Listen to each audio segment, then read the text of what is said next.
It's a big weekend for the ANC. The NEC is meeting from today. They're expected to provide clarity on the issue of criminally accused party members stepping aside from their positions or not. Now, in August, following the party's anti-corruption NEC meeting, the president issued a very clear statement that those charged with serious criminal offences must step aside from their position. But since then, it seems there's been some backtracking. Several members are facing serious charges, chief among them corruption-accused Secretary-General Ace Magashule. Of course, he's still in his position. I'm joined now by a political analyst from the Nelson Mandela University, Ongama Mtimka. Ongama, always great to chat to you. Why has the clarity we had in August on this matter, become so cloudy? Good afternoon, Sally, and thank you for having me this afternoon. It has become so because in ANC there are two approaches of dealing with things. One, it's the rules-based engagement, and then power dynamics.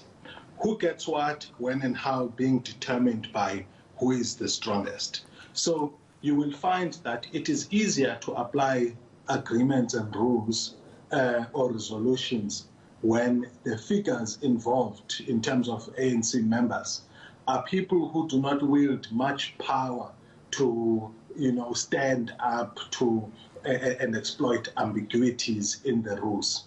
But when it comes to the powerful, they tend to even have so much power that they have rules-based engagement beholden to their power dynamics. So there isn't equality in the ANC.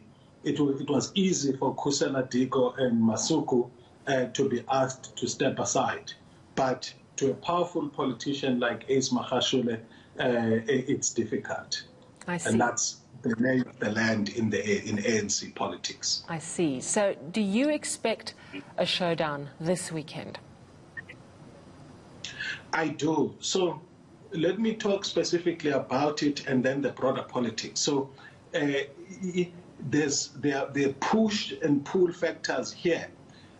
Camps within the ANC, especially that aligned to President Cyril Ramaphosa, wants to take action against Ace Magashule in ways that that seriously weaken him and make him a political non-entity in the campaign of President Cyril Ramaphosa to get a second term.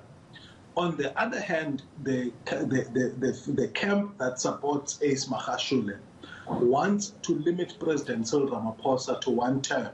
As such, they are going to oppose any attempt which they may see to not just be about rules, but weakening themselves as a political group within the ANC.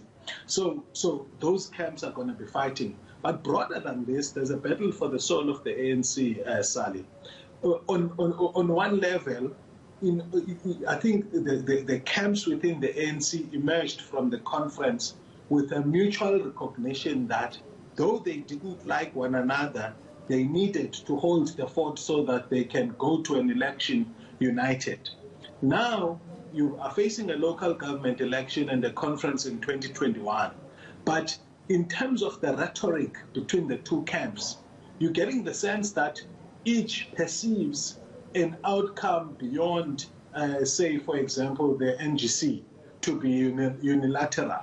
So each camp wants a unilateral outcome. That means they want an outcome which they themselves determine to be correct and a winner-takes-all type of an arrangement.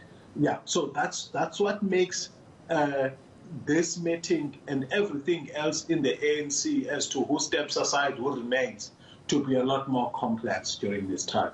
Well, thank you for setting it out so clearly. You're expecting a showdown. We'll certainly be watching that story here on eNCA. That's political analyst at the Nelson Mandela University, Ongama Mtimka.